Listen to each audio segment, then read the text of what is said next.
Miren, regálate una. Solo traje el cojín. Tuve que vender el cuaderno y todo. ¿En serio? No me vendían por pedazos, sino por metros de todo. ¿En serio te sobró? Sí. ¿Lo vendiste? Ya. Solo el corrocín. Solo el corrocín. Bueno, vamos a iniciar en esta semana con la parte Igual no traje de... ninguno. Yo creo que vamos a hablar del sistema que vamos a hacer el estudio. Vamos a comenzar la parte de urinario y espero que podamos comenzar también la parte respiratoria y algunos ejemplos que vamos a poner. El desarrollo del examen es de otra semana, creo que el 20, no sé, Sí. pero hasta mañana. Entonces, para que... Ya sabes, cuando te cases, yo seré el padrino. Lo que respecta a la parte práctica de imagenología, la parte ecográfica la vamos a hacer el día, pues haremos después del examen de medicina interna, los grupos, se hace 2 grupos por día, así que luego ya nos organizamos para ver qué grupos lo van a hacer y poner un horario para que lo puedan realizar. La idea es que lo hagan los 5 grupos, que por los 5 grupos, lo pueden hacer grupos tenemos. En total, ¿cuántos grupos tenemos? 4 de 5. Son 4 de 5. Eso no empezamos a calcular. Sí, lo hago así. Entonces yo creo que sí avanzamos a terminarlo en esta unidad. Otra cosa es la información que ustedes tienen ahí en el drive. Ya les subí y yo creo que el medicina interna también está hasta un límite, todavía falta completar, como ustedes ven aquí. El desarrollo de estas clases que ustedes van a ver siempre tratan de vincular la mayor concentración de patologías, porque en general ustedes se van a dar cuenta de que los principios desde los tratamientos tienen que ver mucho con la parte del proceso infeccioso patológico que se presenta. Entonces existen muchas patologías aquí. Y muchas de las patologías, inclusive que ustedes hemos conversado, por ejemplo, de una incontinencia urinaria, lo que sería un aumento de la secreción vulvar o prepucial en los animales, características de, como se dice, se indica ahí, que se pueden identificar inicialmente en el proceso infeccioso de vías urinarias. Tenemos, por ejemplo, lo que ven la polapiuria, disuria, extranuria, lo que es la hematuria, incontinencia, polidipsia, poliuria. O sea, nosotros inicialmente podemos encontrar unas características que nos dirigen a donde va prácticamente consumo de agua, consumo de líquidos, pero también se dirige a un problema bastante específico, porque acuérdense que la ubicación anatómica de la parte urinaria tiene que ver también con la parte reproductiva, y esto hace que muchos procesos patológicos se relacionen en algunas afecciones a nivel reproductivo, por ejemplo en hembras, con la parte urinaria, y lo mismo sucede en los machos, por lo cual es importante que ustedes consideren primero es el manejo de la zona que hemos mencionado, porque a partir de ahí viene la contaminación que se produce normalmente.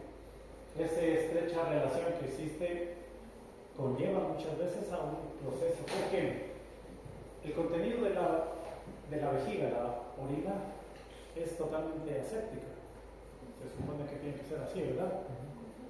Pero ¿qué pasa? Si ustedes saben que la orina tiene como centro de almacenamiento, tiene una parte proximal y distal, hablamos de vías urinarias bajas y altas. Por lo cual puede encontrarse una serie de contaminación a nivel bajo, que vamos a ver cuáles son, en relación a la uretra, por ejemplo. Pero también tenemos otra que a lo mejor no la consideramos, pero viene desde la parte superior, que sería la parte renal, uréteres, que son los que están arriba. Pero si nosotros nos damos cuenta que la parte distal, que sería la uretra, es por donde mejor camina la mayor parte de procesos infecciosos.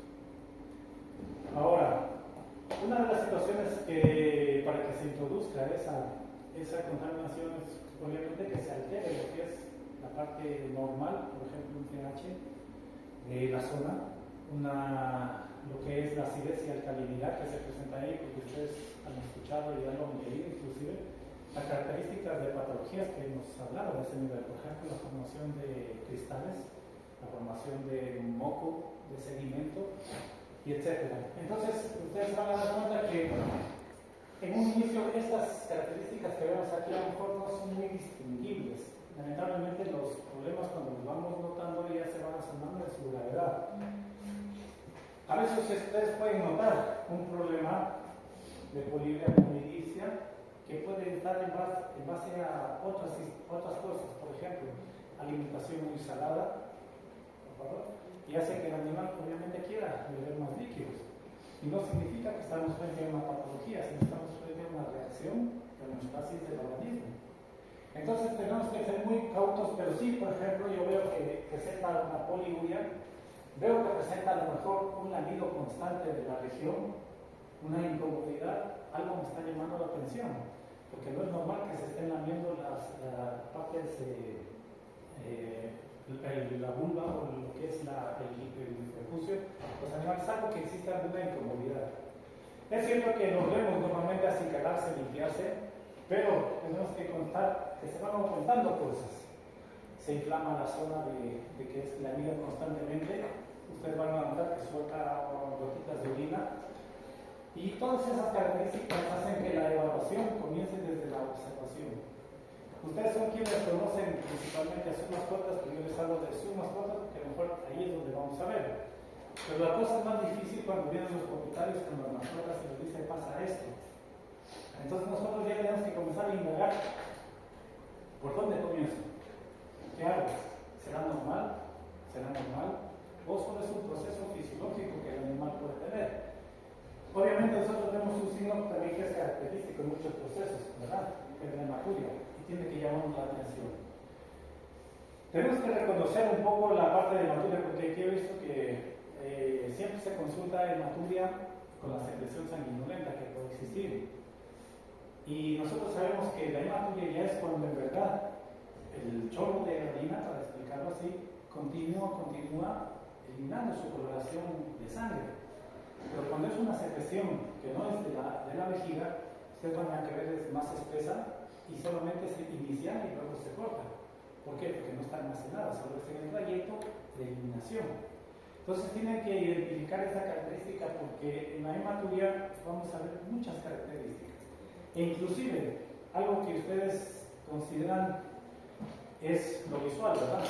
Orina, ustedes recolectan una muestrita de orina y ¿qué pasa? Yo veo transparente, normal, sin presencia de eritrocitos. Pero ustedes van a hacer una citología, un examen de eritrocitos. ¿Por qué? La coloración está de acuerdo a la cantidad de eritrocitos que existan. Por lo tanto, yo veo una orina que no es roja, no considero que no tiene eritrocitos. ¿Cómo lo puedo ver? A través de un examen microscópico o las pilas reactivas si lo hace la lectura de eritrocitos. O hemoglobina, microhematócrito, perdón, que tal vez se me va la palabra, pero son los que generalmente van a encontrar ahí. ¿Por qué? Porque lamentablemente nosotros vemos la orina y decimos, no hay sangre. Pero nosotros tenemos la facilidad de hacer una observación microscópica. No, ¿verdad? Entonces, cuando yo tengo un problema, necesito un examen de sangre, obviamente, ¿no? Porque no lo veo rojo, no tiene la sangre en la orina. Y esto sucede mucho porque yo ya lo he visto durante mucho tiempo. La característica que se pregunta, ¿existe o no hematuria? Obviamente no. Pero hay eritrocitos, no, porque no hay coloración. Entonces no nos confundamos en eso, porque ustedes saben que de ahí parte muchas patologías que inclusive ustedes pueden determinarlas a tiempo. Entonces acuérdense de que el examen de orina no es un examen caro. No es un examen caro. Y les da muchísima información cuando vamos a entrar a esta parte urinaria. Entonces no se dejen llevar por circunstancias que a veces nosotros nos obviamos y generalmente pensamos que no existen problemas cuando ya nos vamos a encontrar con ciertas características. Toda esa terminología tiene que ver con aumento, disminución, presencia, dolor, inclusive estrangulia hace referencia a procesos fenósicos, obstrucciones donde no puede eliminarse, pues la orina es como una estrangulación que se produce en los trayectos, por ejemplo, puede ser uréteres, puede ser uretra, por lo general. Disuria con dolor al eliminar lo que es la orina. La polaquiuria hace mucha referencia a la poliuria, pero simplemente aumenta las situaciones de dolor, de dificultad, etc., en referencia a ello. Entonces, frente a esto, ustedes van encontrándose dos características importantes como ven ahí. Yo noto un cambio significativo porque el perro macho levanta la pata para orinar, ¿verdad? El gato macho levanta la pata para orinar, para dejar su huella. ¿No? ¿Cómo orina el gato macho? Atrás, un chorrito, ¿verdad? Y de pie. Entonces, ¿qué hace? Son circunstancias diferentes que ustedes van evaluando de la especie. Entonces, yo me doy cuenta de que entre el uno y el otro, ¿por qué este animalito a esta edad no levanta la pata? ¿Y por qué se sienta como las hembras para orinar? ¿Por qué existe ese problema? ¿Por qué ya siguen pasando el tiempo y algunos se quedan con esa característica que realmente es innata, tiene de nacimiento que cambiar? ¿De acuerdo? ¿Por qué no un paciente, por ejemplo, yo les hablo ya, que normalmente estaba haciendo su orina, levantando la pata, hablando del macho, ya tiene unos 7, 8 años, de repente deja de levantar la pata para orinar? ¿Qué puede ser? ¿A dónde se va orientando el problema? Ya comienza a presentar ciertas situaciones de dolor, hematuria, disuria, porque según la edad va avanzando mucho más problemas. ¿Pero qué sucede ahora? ¿Por qué no levantará la pata? No, porque no quiere. Dolor en las articulaciones. Articulaciones, ¿qué más? Hay una particularidad que a lo mejor quizás ustedes les toque enfrentar, son la presencia de los cálculos ya bastante grandes. Si un cálculo se forma en un vesical, no sé si ustedes han visto cálculos aquí, los tienen guardados, algunos son así, inmensos, casi llenan la vejiga. Si ustedes creen que ese cálculo se va a mover, ¿verdad? ¿Produce dolor? Lógico, ¿verdad? Entonces ya no quieren levantar la pata para orinar sentaditos. Porque si levantan la pata, resbala el cálculo, dolor. Eso hemos visto en algunos pacientes de edad con problemas de cálculos, pero ya bastante grandecitos. ¿Qué significa que tenemos ahí? Un proceso bastante complejo. ¿Lo podemos arreglar? ¿Cómo lo arreglamos? Cirugía. No hay que pensar más. Tratamiento de apoyo, pero tiene que ser tiempo. Y todo esto nos lleva a qué? A ir recordando algunas características que ustedes van a encontrarse en su examen básico, que hace referencia a un término principal, que es el azoemia. ¿Por qué? Como ustedes ven ahí, indica que es un aumento de la concentración de componentes nitrogenados. ¿Cuáles son esos componentes nitrogenados de eliminación? Urea, ¿verdad? Entonces, ¿qué es lo que yo evalúo en orina principalmente? Urea, principalmente. Ya tenemos un examen físico, químico, etc. ¿De acuerdo? ¿Dónde complemento la información? Porque si yo tengo una uremia, ¿es cierto? Una uremia a nivel sanguíneo, yo tengo que complementar ¿qué? Con el examen de orina para ver si es una afección o no. Pero si yo solo tengo una bioquímica y no tengo un componente de orina, yo no puedo dar un diagnóstico completo porque no sé cuál es la particularidad que se me está presentando. Me orienta sí, pero no es eso. Azoemia renal nos habla de antes, ¿verdad? Antes del proceso de azoemia, y es cuando se disminuye esa perfusión renal. Acuérdense que hablamos de perfusión renal, que es el constante proceso de eliminación, acumulación y eliminación de líquido, o sea, el ciclo normal. Pero ¿cuándo se presenta eso? ¿Miren cuándo disminuye? Cuando hay deshidratación grave o hay insuficiencia cardíaca.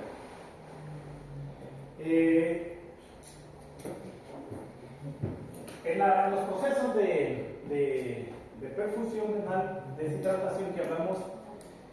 ¿Por qué la orina es concentrada y por qué no es diluida? ¿Ustedes qué consideran? ¿Que debe ser normal la concentración o tiene que ser diluida la orina? ¿Qué creen ustedes? Concentrada.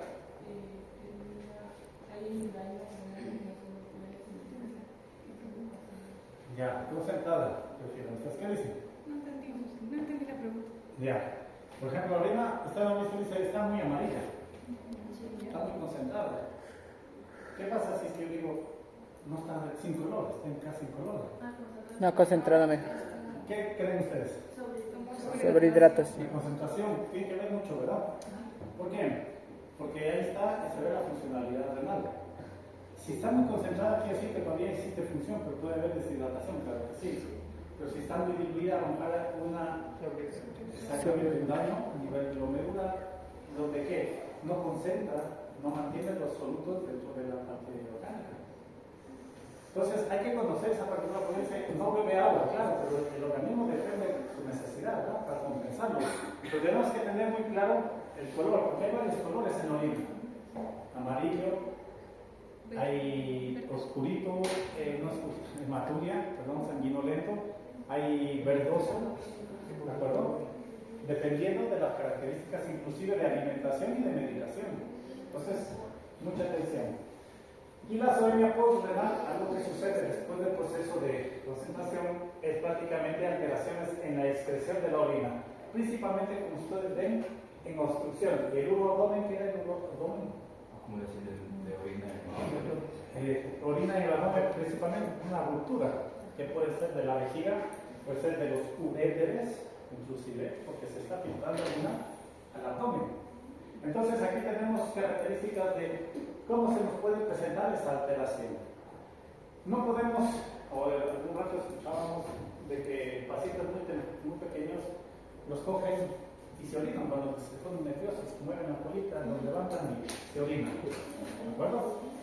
Tienen que ustedes considerar que a lo mejor es comportamiento, miedo, temor, o puede ser un proceso infeccioso, por eso suelta la orina. ¿Cómo lo vamos determinando? Obviamente un examen. ¿Por qué yo siempre recalco el examen de orina? Porque muchas veces no lo consideramos. Hacemos hematócrito o hacemos, perdón, examen hematológico, bioquímico, pero de orina a veces ni lo consideramos. Y es un examen barato, que les da mucha información. Entonces consideren ustedes siempre la posibilidad de contrastar la información que van teniendo en este caso. ¿Cuál es el abordaje clínico que ustedes realizan? Requiriendo un poco más la anamnesis que completa. ¿Por qué yo pongo edad? ¿Por qué pongo raza? ¿Por qué pongo sexo? Porque ustedes saben que cada uno va a tener su particularidad. No puedo pensar que todos van a ser iguales, ni el perro ni el gato. ¿De acuerdo? No voy a pensar que todas las razas tienen su particularidad, o tienen, por ejemplo, hay razas que son muy propensas a producir genéticamente cálculos. Por ejemplo, ¿cuál? Exactamente, el dálmata. Es una raza que no me gusta, que su estructura de su organismo acumula muchos cálculos a nivel de la uretra, y mucho más complejo en el macho que en la hembra. Porque en la hembra, ventajosamente, a veces por no tener los del hueso peniano, facilita lo que es la expulsión de cierto calibre, obviamente. ¿De acuerdo? En el macho hay algunas técnicas que utilizan, porque realmente esto se complica con el tiempo y produce muchos problemas de infección e inflamación a nivel de vías urinarias. Y no se podría amputar, ¿verdad?, el pene para eliminar el hueso peniano. No sería lógico, ¿verdad? Entonces hay otras técnicas. Yo les doy una idea de una técnica que se describe y que es la marsupialización de la uretra. ¿Y qué significa eso?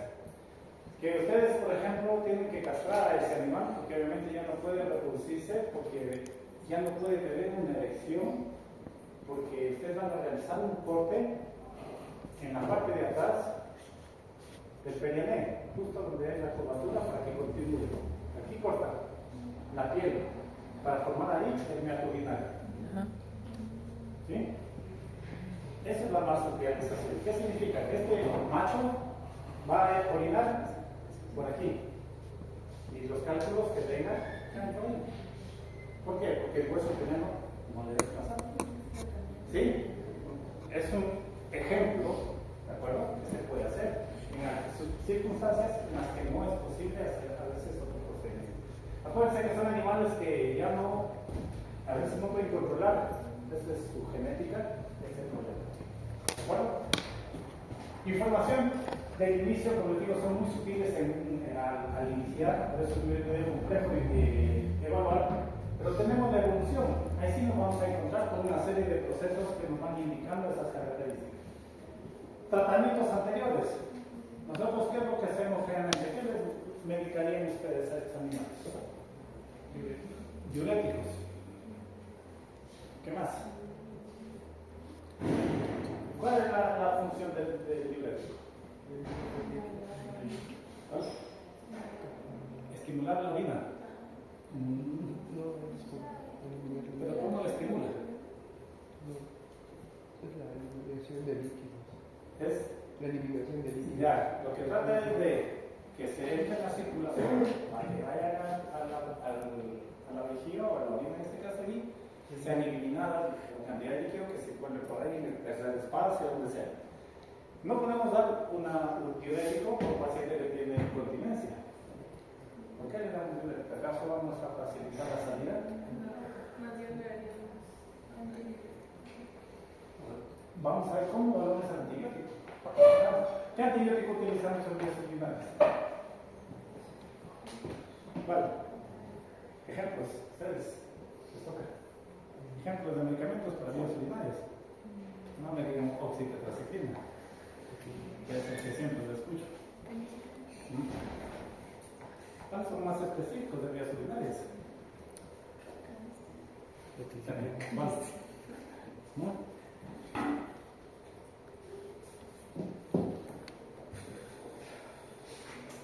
Nada, ninguno. Un poquito, por lo menos. ¿Vale? Penicilinas.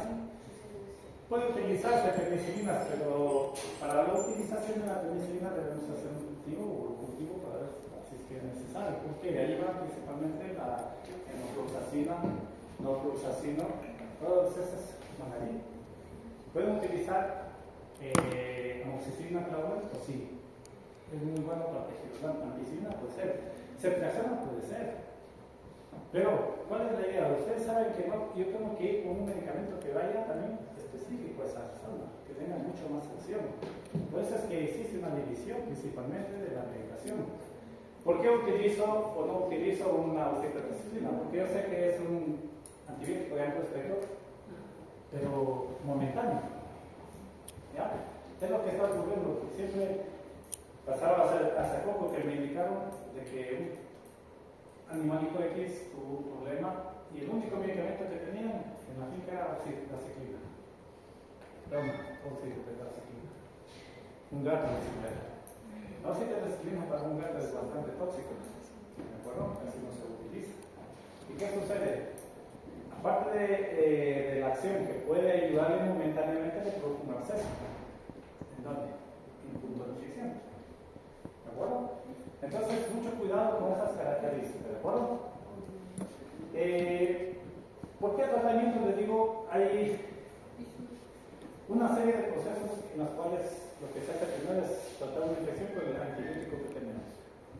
Pero en muchas ocasiones es importantísimo en el examen de orina, cuando ustedes hacen la recolección de la orina, hacer una citología, incluso un cultivo para ver un antibiograma. Ustedes tienen que tener una sangre reservada para ello, porque después que comienzan el tratamiento, ¿qué pasa? Ya se altera totalmente.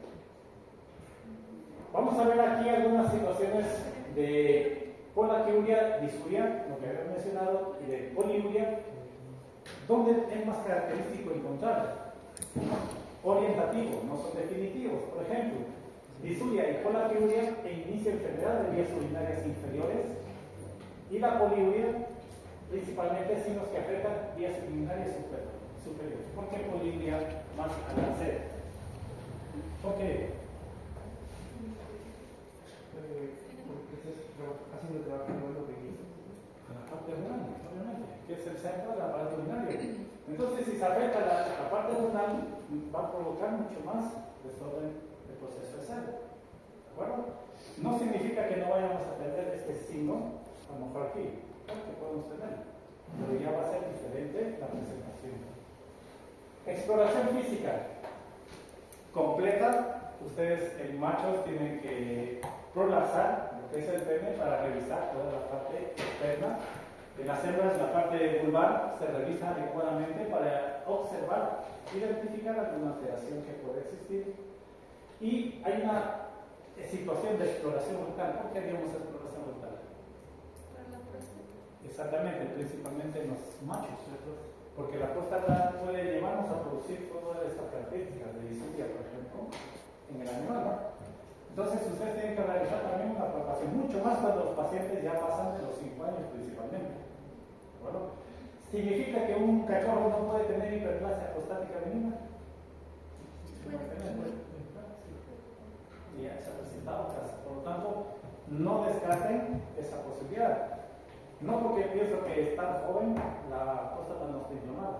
Hay casos que se presentan de hiperplasia y cachorros. ¿De acuerdo? ¿Por qué? Puede ser contaminación, algo sucede ahí que se presenta, pero no es normal. ¿De acuerdo? Determinar el estado de deshidratación es muy importante. Sabemos que aquí nosotros tenemos que evaluar mucho la deshidratación, por lo cual consideramos la evaluación que nosotros tenemos para determinar la deshidratación. Las mucosas, ¿no es cierto? Retorno periférico, pliegue de piel, etc. Ustedes determinan porcentajes de deshidratación. Asitis o edema subcutáneo. Puede presentarse problemas asíticos, ¿verdad? En algunas circunstancias, pero ¿por qué la asitis o el edema?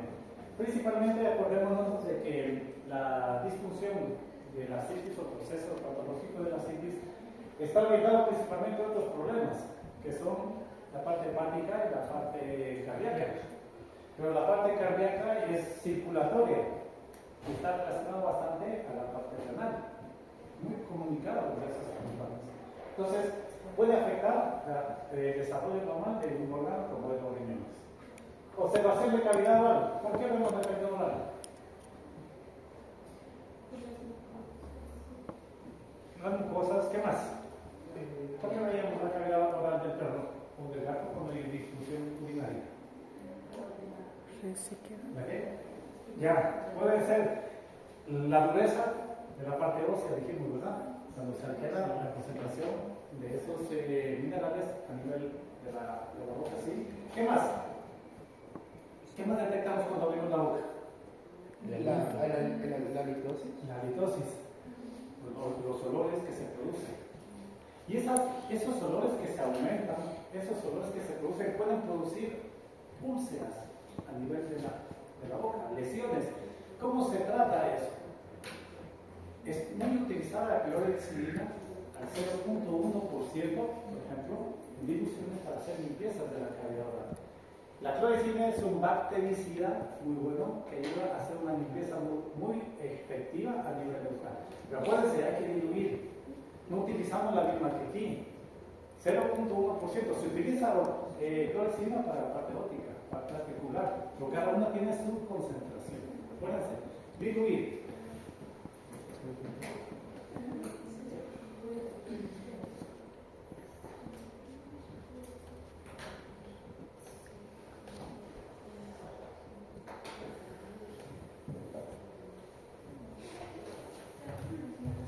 Bueno, eso lo hemos mencionado y ahora nos acabó de corroborar lo que hablamos, ¿verdad? Este problema llamado osteodistrofia fibrosa, que es la mandíbula de abajo, que se denomina, que es una parte de la consistencia aguda de la mandíbula o del maxilar en este caso. Características que identifican lo que es la radiodensidad de mineral que ustedes observan ya en la radiografía y que pueden ir a determinar, que ya la conocen, estas características. Palpación, algo muy importante en la palpación. Yo puedo palparlo muy fácilmente en los gatos, ¿verdad? Son bastante movibles, los puedo ubicar fácilmente. En el perro lo puedo ubicar más fácilmente. ¿El derecho o el izquierdo?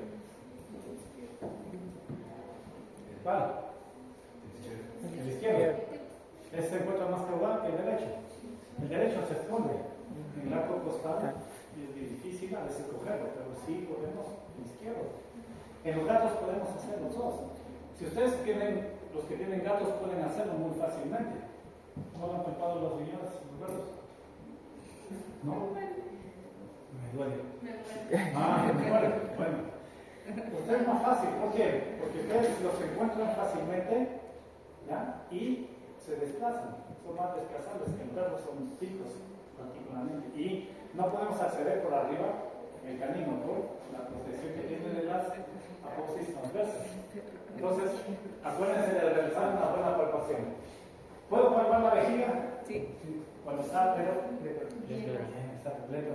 Si está vacía, muy difícil de identificarla. Entonces, mucha atención. Próstata, sabemos que sí podemos palparla si está alterada, pero si no, podemos radiológicamente observarla si está también en alteración. La parte exterior del pene vaginal hemos hablado también con unas particularidades. Diferenciación de la insuficiencia renal aguda y la insuficiencia renal crónica. Acuérdense que son dos procesos a los cuales se llegan comúnmente en alteraciones del aparato urinario. ¿Y por qué es necesario identificar? Porque ustedes van a ver que hay unas diferencias básicas aquí. Primero, si nosotros diferenciamos, sabemos que la insuficiencia renal aguda es reversible. Significa que sí la podemos tratar. Y en muchas ocasiones la insuficiencia renal crónica no lo es. ¿Por qué? Porque se reduce la funcionalidad prácticamente del órgano. Y en muchas ocasiones ya no podemos revertir el problema. Pero aquí sí podemos hacerlo. En conjunto, como ven, todo lo que comenzamos viendo desde el inicio, desde los hallazgos, tamaño, hematócrito, bueno, todo lo que sea evaluación nos va a ayudar a determinar el problema. Forma de palpar en estación un paciente, como ven, en un canino, lo pueden hacer en la otra forma en un felino. Sujetan con una y con la otra hacen la palpación. Bueno, observando cómo ustedes con su mano hacen hacia arriba y pueden topar. Porque ustedes saben que aquí se van a encontrar inclusive con todo el conducto del colon descendente y pueden identificar justamente esas presentes allí. Entonces, yo ya no llego a palpar a nivel caudal, sino a nivel medio craneal. Acuérdense la posición en el retroperitoneo de las figuras renales, siluetas renales.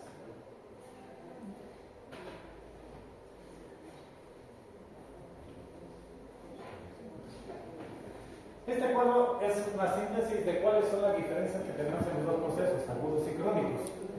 Uno de ellos, como ven, es interesante porque generalmente ustedes van a notar algunas características que se pueden diferenciar fácilmente. Una de ellas, por ejemplo, la deshidratación, porque se ve que si es un proceso agudo, ¿cuándo es más factible la deshidratación? Un proceso agudo y un crónico. Bueno, que puede existir deshidratación, pero va siendo progresiva, no es definitiva en un inicio. Tenemos algunas situaciones que espero que ustedes las consideren. Como ven, yo cojo también información de este libro, que las tienen en mente, pueden observar si desean, que les sirve de guía donde podemos encontrar estas características y diferenciación. Entonces es importante que no voy a ponerme a leer, porque no hay gusto en ponerme a leer algo que ustedes lo pueden orientar más fácilmente. Pero sí es importante que ustedes observen que la condición corporal de un animal cuando comienza la insuficiencia es muy bueno, pero cuando tiene ya con el tiempo se hace mucho más evidente que en la parte externa del paciente. Se deshidrata, es anoréxico a pesar de que coma bien, pero no tiene una buena perfusión renal, por lo tanto van a ver pérdida de peso. ¿Está claro todas estas cosas? Lo sustentamos un poquito más. ¿De acuerdo? ¿Cómo evaluamos la función renal? Aquí hay unas técnicas que ustedes saben clínicamente cómo son una muestra de vida.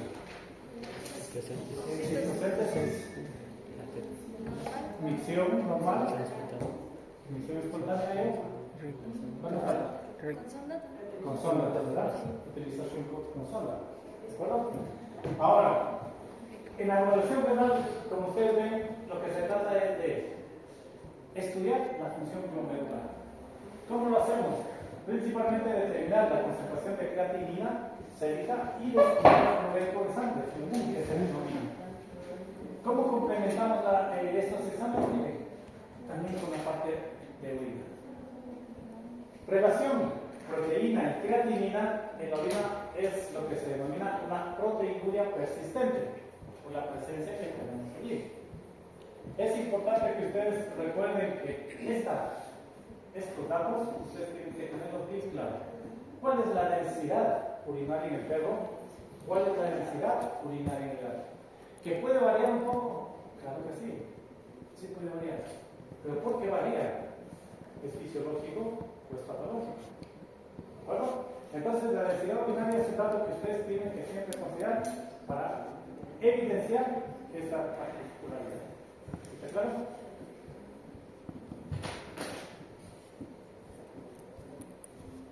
Aquí hay unas imágenes que les permiten a ustedes ver la toma de muestras. ¿Por qué una perforación de urgencia puede ser necesaria con una aguja? Ustedes lo pueden hacer. Los científicos dicen que tiene que ser ecoguiada, con un ecógrafo para observar. Pero ¿y si no lo tengo? Y tengo un animal con la vejiga pleta que va a reventar. No puedo sondear porque está obstruido. ¿Qué tengo que hacer? Exactamente. La tengo en la mano, no la suelto y perforo. Es de urgencia que tienen que hacer. ¿De acuerdo? No es difícil hacerlo, pero acuérdense que tienen que sostenerla. No tienen que solo pinchar y dejar ahí. Al sostenerla, ustedes pueden permitir manejar más o menos en la urgencia del momento. ¿Sí está claro? Pueden utilizar los catéteres intravenosos, sacan el matriz y dejan ahí el catéter. Pero acuérdense, esto es urgencia, no tienen que hacerlo normalmente. ¿Por qué? Porque puede haber contaminación de orina luego en el proceso de pinchar. Entonces, acuérdense de realizar. Eso se puede realizar, en algunos casos se lo va a realizar, se lo efectúa. ¿Cuál es el pH en las características físicas de la orina? En el perro y el gato es de 5 hasta 7,5. Ese es el margen que se considera. ¿Por qué una orina de 7,5 o 8? ¿Qué me mostraría? Alcalinidad. ¿Qué me facilitaría la alcalinidad?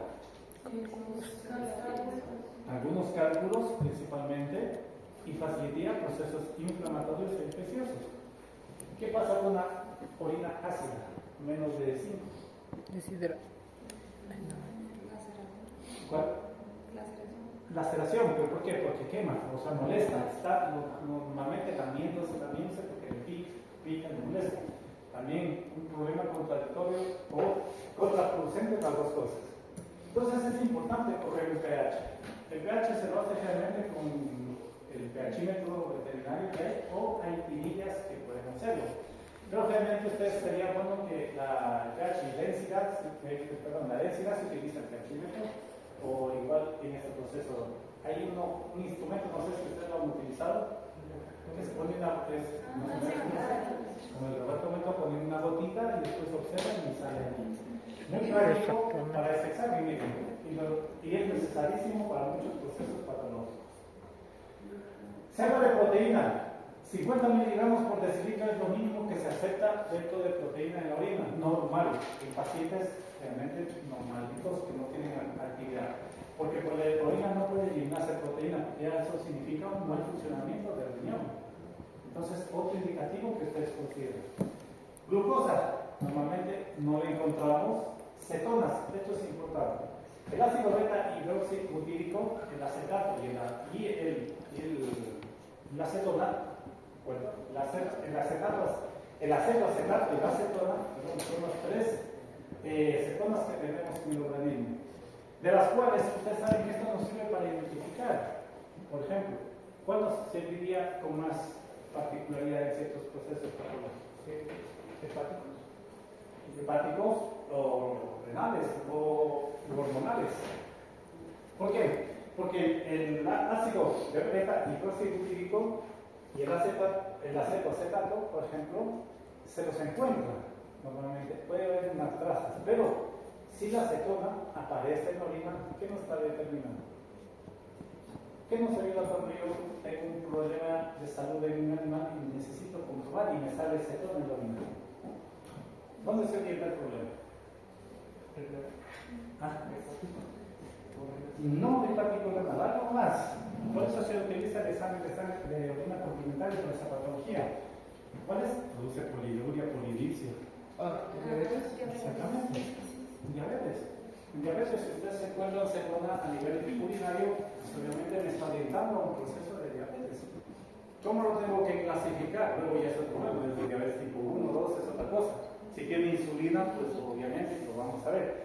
Si es resistente o no resistente, eso lo hacemos aparte. ¿De acuerdo? Nos interesa diagnosticar.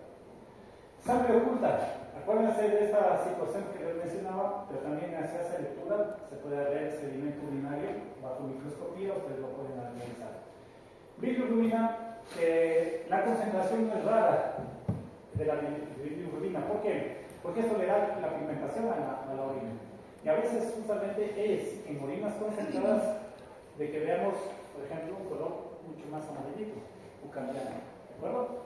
Que es a veces normal. Por eso hay que evaluar adecuadamente la coloración. ¿De acuerdo?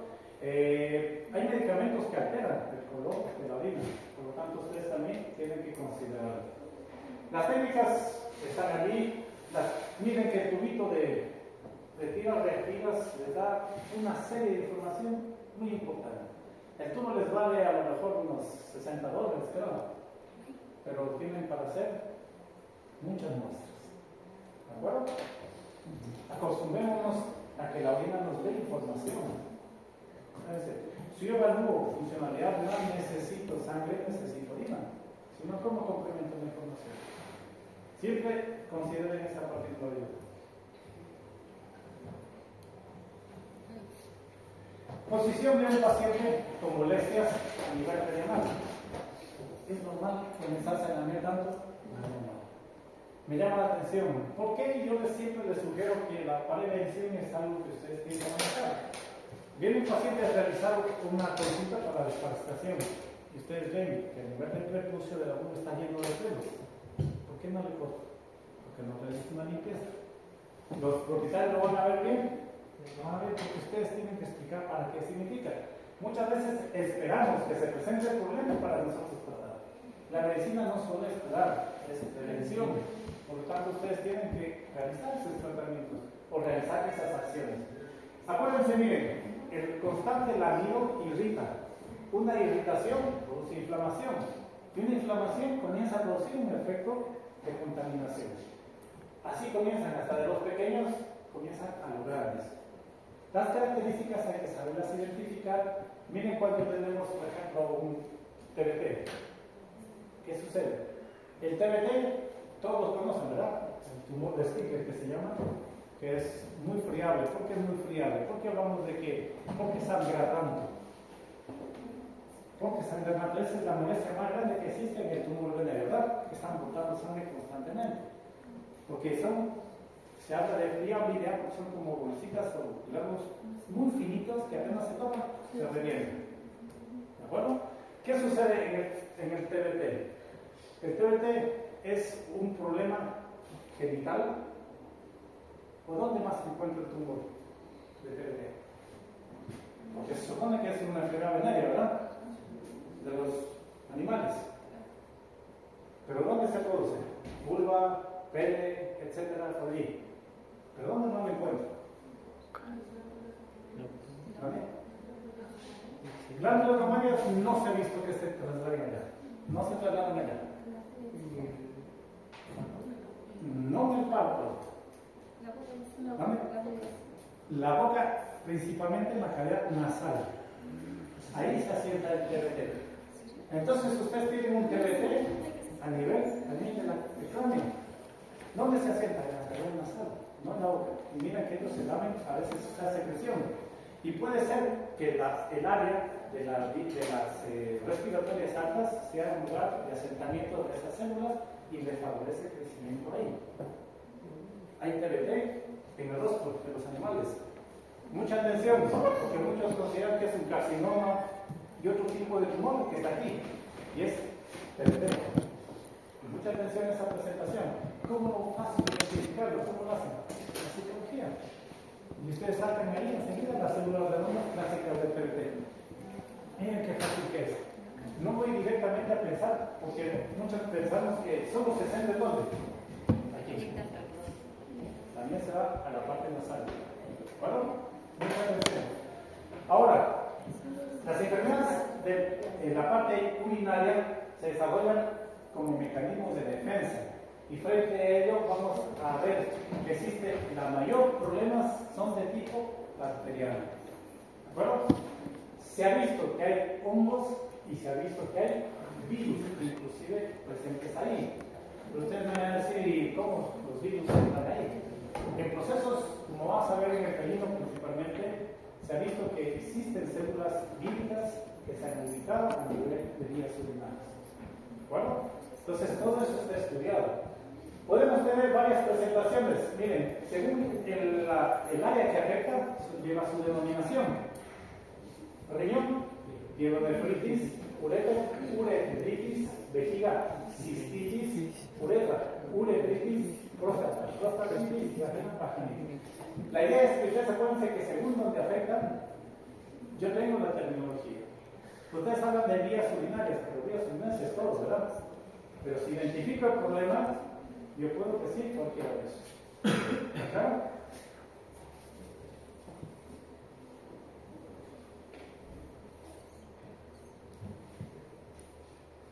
Bien, identificamos anatómicamente la lesión. ¿Cuáles son las vías urinarias superiores? Riñón, uréteres. ¿Qué significa? Que yo tengo una afección de vías urinarias superiores, es uréteres o riñón. ¿De acuerdo? ¿Qué hablo de vías urinarias inferiores? Vejiga, uretra, próstata, vagina. Lo que queda siempre. Entonces, ¿por qué es necesario interpretar eso? Porque según eso yo voy a proceder a hacer mi tratamiento. ¿Hasta dónde quiero que alcance? ¿Dónde va a llegar? La infección urinaria puede o no presentar signos clínicos, eso lo sabemos. Que a lo mejor los signos clínicos representan cuándo, cuando el animal ya no puede orinar, cuando el animal presenta una hematuria, o sea, cuando el proceso ya avanzó. Por eso inicialmente muchas patologías no las detectamos a tiempo. No que exista frustración. ¿Qué pasa? Los perros no nos dicen. Nosotros vemos los signos, cómo ellos se comportan. Y si no nos damos cuenta, porque los que vienen no los conocemos, imagínense si los propietarios no les dicen nada. Más complejo. Se ha reportado en muchos estudios que la mayor cantidad en perros, principalmente de infecciones a nivel urinario, es las hembras. ¿Pero por qué? Por la conformación anatómica y la contaminación que sufren. ¿De acuerdo? Por eso, sea que los estudios están reportando esa característica. Entonces, si yo tengo esta característica en esta parte de los animales, tengo que considerar justamente la limpieza de la zona, prevención de esas características que se pueden presentar. Razas con demasiado pelo, tenemos que tener esa zona libre. En los perros igual, yo les he comentado que el prepucio siempre tiene una serie de pelos que salen hacia el exterior y esos son o facilitan la acumulación de bacterias. Se corta, no pasa nada, no le pasa nada, no absolutamente nada. Evitamos concentraciones inadecuadas. En cuanto a la edad, en el gato se ha relacionado con la edad, principalmente mayor a los 10 años. Un gato puede vivir muchos años, ¿verdad? Ya les digo, hay gatos de 26 años, pero perros no llegan tanto. Los perros de raza pequeña pueden llegar a 18 años, 20 años, un chihuahua, un schnauzer puede llegar, pero un dogo, un San Bernardo, 10, 12 años, quién sabe, 15 años, ya no puede más. ¿Sí? Bueno, entonces, atención a la edad, en la clasificación etaria, muy claro. Viuria se nos hace muy claro este término, ¿verdad? Cualquier procesos infecciosos, pus principalmente, que se presenta a nivel de la vejiga. Entonces, aquí hablamos de leucocitos en la orina.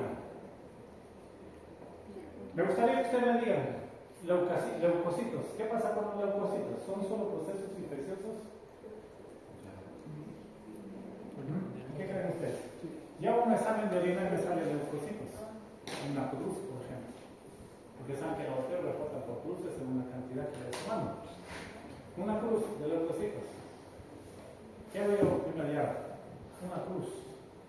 Tratamiento antibiótico, ¿verdad? ¿Está bien o está mal? Los leucocitos también están en procesos inflamatorios y no infecciosos. Y es normal que tengamos un poco de contaminación.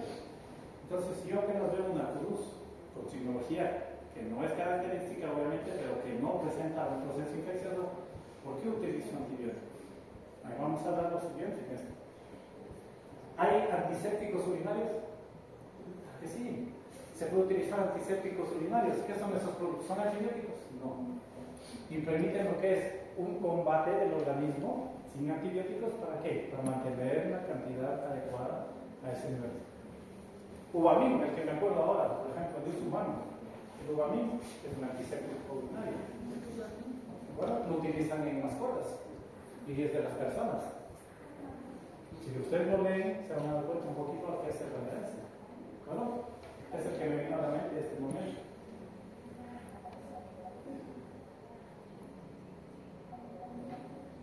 Ya viene el gato, ¿verdad?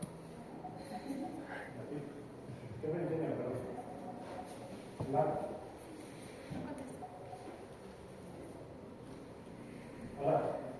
Digan, ¿cómo están aquí en la vida? Sí, ¿lo por qué?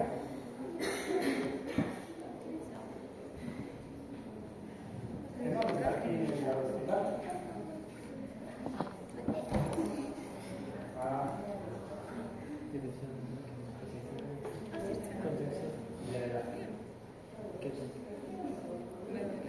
Revísalo un poquito. Con cera casi todos los gatos. Ya. Mira, la bonita. Mira. ¿Qué? Quiero pedir un fly.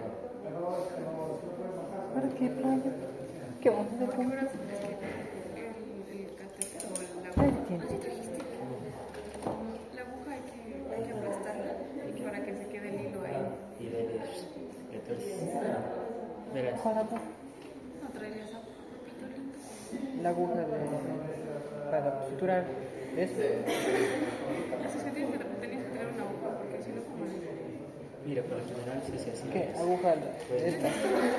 Sí, sí trae. Ah, de Por lo esas. general, para hacer esas agujas, coges el hilo, le metes por el conito, después le aprietas aquí y le cortas el conito, la chatas a la aguja y la tomas. Bueno, vamos a terminar esto para que vean enseguida. sí. Esta semana mucho de todo. A ver. Observen Tres ustedes aquí. agujas. Hay una relación que saqué de un estudio, de un artículo científico que hace referencia, ¿es contaminada o no es contaminada? Se habla de que más de 3 a 5 leucocitos, o los neutrófilos que se pueden encontrar por campo, realmente se encuentran en la citosíntesis. O sea, es decir, que la cantidad de leucocitos es muy baja. Pero cuando se hace de más de 5 o 10 leucocitos por campo, se ha encontrado en la medición espontánea y en el sondaje. Entonces, ¿qué quiere decir? Que ustedes van a encontrar, miren, normalmente pueden encontrar una cantidad de leucocitos o presencia de neutrófilos en la orina normal.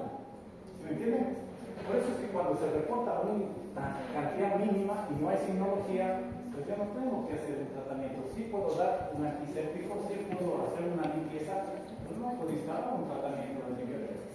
¿De acuerdo? Entonces, tengan muy claro esa situación. ¿Qué es lo que hemos encontrado aquí? ¿Qué pasó? Cuéntame. ¿Qué sucede con el día? Está que comer toda la mañana. Me ponen medio nervioso ya. ¿Qué pasó? ¿No? Me ponen, me extraño mucho. No sé, separado si ustedes observan aquí, hay un cuadrito representativo de lo que es. ¿Qué se ha podido aislar generalmente en la orina en estos pacientes? Y un porcentaje, y ustedes se van a dar cuenta que hay muchas características patológicas bacterianas o microorganismos. Miren, el coli donde se encuentra, el coli generalmente ¿dónde lo encontramos? La parte gastrointestinal.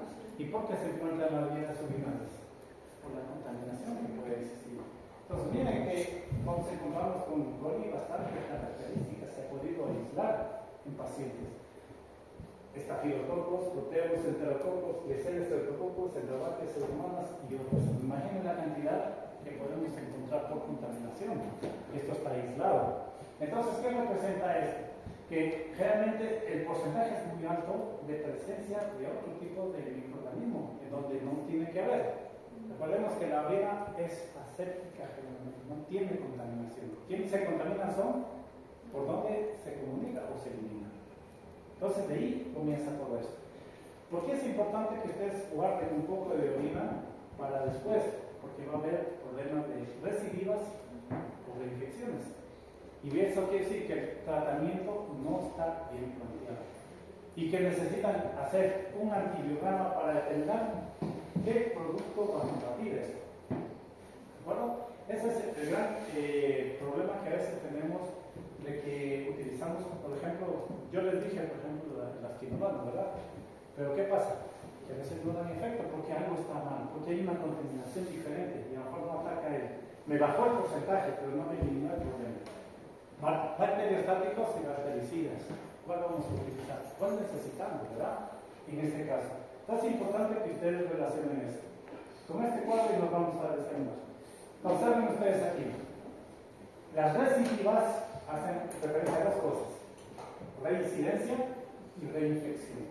Las recidivas, entonces, ¿qué es? Un proceso de que vuelve, ¿verdad? Se va a presentar nuevamente. Pero hay dos terminologías que hay que diferenciar: reincidencia y reinfección. Y se dan cuenta que la reincidencia son problemas que nos causan a lo mejor una misma especie, pero que un tratamiento previo que ustedes realizaron no eliminó el patógeno. ¿De acuerdo? Ustedes ya realizaron un tratamiento, pero ¿qué pasa? ¿Qué sucede? No dio resultado. ¿Cuáles pueden ser? ¿O qué puede considerarse allí? Puede ser la dosis, antibiótico inadecuado o inclusive resistencia al fármaco. Si ustedes vamos al otro lado, que sería la reinfección, ustedes se dan cuenta que se menciona que el tratamiento inicial dio resultado peor. Fue una infección de otro tipo de bacterias. ¿De acuerdo? Entonces, ¿qué sucede? Que principalmente se encuentran o se presentan después de 2 o 4 días de supuestamente ya tener una estabilización del progreso celular. ¿Qué pasa aquí? Que estuvo bien, pero lamentablemente hubo también otros microorganismos ahí afectando. Entonces, ¿qué pasa? El antibiótico ya no da el mismo resultado. Puede ser diatogénicas. ¿En qué caso viene la reinfección por diatogenia? ¿En la sepsia? ¿Ya? ¿Qué más? Bueno, de ascistocentesis siempre se hace un procedimiento quirúrgico que se hace limpieza, todo, y desinfección y todo. ¿En cuál? En catéteres, en la sondaje. En el sondaje hacemos diatogenia, laminar. Miren que hay una. No sé, no es asociación. Hay un grupo de lo que habla de renal, se me fue el nombre, que es veterinario, o sea, como que protege como del cáncer. Hay una solo exclusiva de vías urinarias, o sea, de la renal y todo eso. Y ellos consideran que ustedes, para desarrollar primero utilizar una sonda, tienen que hacer una radiografía. ¿Por qué? Por lógica. Yo tengo una uretra, ¿verdad?, que está taponada por moco, cristales o cálculos. ¿Y qué hago yo? Cojo una sonda y voy a comenzar a meter a la fuerza. Y si está taponada por algo que es demasiadamente grande, al mover voy a presionar la uretra y puedo romper la uretra. El paciente no siente porque está bajo anestesia, pero cuando se levante, ¿sí me entienden? Es una recomendación de este instituto, no me acuerdo el nombre exactamente, de que cuando un paciente tiene una obstrucción, tiene que hacerse una radiografía previa para poder manipular. Salvo que ustedes, al dar un masaje, observar el pene, por ejemplo, en este caso, de los machos, Ustedes observen que se ha producido ahí un tapón. ¿Y el tapón qué hace? Simplemente comienzan a mover un poco y sale, si es el tapón, y comienza a orinar. Pero cuando ya no es un tapón, sino es un cálculo y está muy grande, ya no va a salir. Entonces ahí necesitan identificar qué tipo de radiografía mandan a hacer ustedes. Cistografía, si es posible, puede ser. Con medio de contraste podría ser. Claro que sí. Yo otra técnica, si yo solo tengo opción de hacerla convencional, ¿en qué posición me hago? Oblicuo. De cúbito lateral, metro dorsal, ¿cuál? ¿Cuál? Lo hacemos. Ustedes ya saben. Cúbito lateral. De cúbito lateral, ¿verdad? Con las piernas hacia adelante. ¿No se acuerdan por qué? Para que no interfiera en el recorrido de la oreja. ¿Y en caso que sea dentro de los Dentro dorsal, el problema es que ustedes van a tener, si no la hacen oblicua, superposición de la columna vertebral. Y como son cálculos, no los vamos a ver por la velocidad. ¿De acuerdo? Entonces, miren, ustedes ya saben que una lateral nos va a servir mucho más. ¿Está claro? Entonces, esa es la idea. Y si tengo medio contraste, lo hago. Pero si no tengo, puedo hacerla de la convencional. ¿Está claro? Entonces, mucha atención a esa situación. ¿Cómo se llamaba cuando se formaban cálculos en el riñón? Urolitos. Ya, otro término. Por ejemplo, digamos, en el caso de ser un medio de contraste que presenta, digamos, cálculos nucleares, ¿sí permite que llegue el medio de contraste o se cree que no se guía? Entonces, serviría como señal para decir que sí. Una convencional.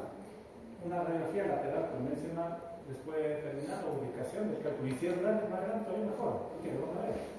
¿Se me entiende? Yo hago la primera convencional y me sale ahí y ya no hago la histografía nada más, porque ya no tengo aquí. ¿De acuerdo? Ahora, ¿qué pasa? Yo tengo que sacar la orina ahí porque eso me está produciendo una intoxicación en el organismo del animal. ¿Cómo se llamaba eso? ¿Es intoxicación? Porque no puede orinar, la orina ya la tiene un tiempo ahí en la vejiga y no puede salir, no puede salir, no puede salir. ¿Qué pasa en el cuerpo, en el organismo del animal? ¿Qué sucede que no sale la orina? ¿Qué sucede? Que lo que mencionamos anteriormente. ¿Qué sube? No digo que se regresaba por los. Ya, pero ¿qué sucede a nivel del organismo? Se intoxica, el vómito, depresión, deshidratación. ¿Pero qué sucede? ¿Qué está sucediendo si se tapó y ya está con la orina que no puede orinar ni a varios días? ¿Dónde notarían ustedes en qué examen harían comprobación? ¿Cómo se llama ese proceso? Se los dije. ¿Qué pasa con los organismos? Se produce hemorragia. Se produce que el boom de sangre es buenísimo. Se intoxica. ¿Por qué? No sale ni la urea ni la creatinina. No se elimina, ¿verdad? Intoxicación del organismo. ¿Cómo lo íbamos combatiendo? ¿Cómo combatimos esa elevación de esa contaminación e intoxicación en los organismos de urea y creatinina? Principalmente, ¿cómo lo combatimos? Porque la creatinina también le da que se desarrolla a nivel muscular. Hidratando. Para volver a la perfusión renal y que entre a la circulación y vuelva a salir. ¿Se me entiende? Entonces ya tengo una opción. Puedo utilizar cloruro en el inicio. ¿Por qué? Porque es cloro, sodio que necesitamos. Pero después necesito cambiar, porque necesito los otros elementos. ¿De acuerdo? Acuérdense que el cloro y sodio no es lo único. Podemos comenzar, pero después debemos cambiar. Mucho cloro y sodio, ¿qué puede producir? Hipernatremia, hipercloremia. ¿Y qué desarrolla eso? ¿Edemas? Puede ser, claro que sí. No sé, ¿qué quieren saber? Ustedes viendo todo esto. Hipernatremia, hiperglucemia y todo eso. ¿Cómo hipernatremia? Hipernatremia o hipercloremia. Hipernatremia, hipercloremia. La terminología no nos olvidemos y para qué puede alterar. Puede ser la membrana extracelular e intracelular. Lo que hace el cloro, lo que hace el sodio. Lo que hace el potasio es un intercambio que se potasio. Siempre el organismo con mucho sodio atrae agua, ¿no? Porque trae el es el componente de la sangre. Entonces, ¿qué hace? Atrae más líquido y ese líquido no se va al tercer espacio que se llama intersticial. Le viene la formación de los edemas. Entonces, todo eso lo pueden hacer ustedes también porque esto es lo que van a utilizar. Ahí sí puedo utilizar un diurético. ¿Como cuál? Furosemida. Furosemida. ¿Cuál más? Otro más. No solo uno tiene que ser, otro más. ¿Cuál más aparte de la furosemida? Uno que se utiliza muchísimo a nivel de trauma craneoencefálico, sin perforación de vasos sanguíneos y hacer hemorragia craneal, intracraneal. ¿Cuál? ¿Cómo se llama? ¿No lo han visto? ¿Se acuerdan? El manitol. El manitol viene en su origen. Viene del 20%, del 25 al 30%, dependiendo de la característica. Y eso ayuda mucho que en trauma craneoencefálico, principalmente, traumatismo, absorbe el edema que se forma intracraneal, pero que no exista ruptura o hemorragia de vasos. ¿Por qué? Porque ya entra por otros días y es más. Bueno, entonces hay que tomar bien el paciente. Se utiliza el manitol para otros tipos de absorción de líquidos, el edema de la ubre, de la vaca, por ejemplo, también se utiliza por furosemida. ¿De acuerdo? Bueno, vamos a que desayunen, que tomen frescos.